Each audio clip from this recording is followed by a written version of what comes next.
जय जगन्नाथ मोर छोटिया ब्लॉगटी को आपण मानक स्वागत। तो आज आम जाइलु नयागढ़ थिबा लड्डुकेश्वर मंदिर। सेठार तो परिवेश बाबांकर बहुत भल, मंदिरटी बहुत बड़। आ बाबा दर्शन कलु, बहुत भिड़ भी थिला, पहड़ पड़ा जाऊला।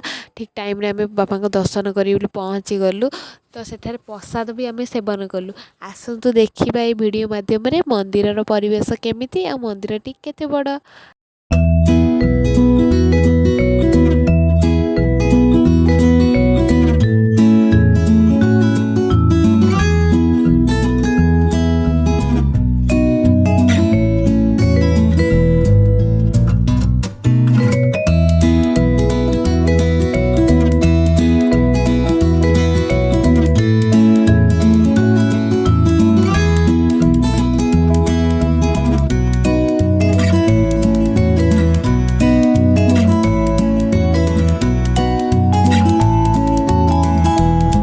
जदि मो भिडियोटी आपण मानक भल लगी तो मो चैनल को सब्सक्राइब करेंगे और कमेंट माध्यम जनइबे केमती लगिला भिडियोटी। Thank you for watching.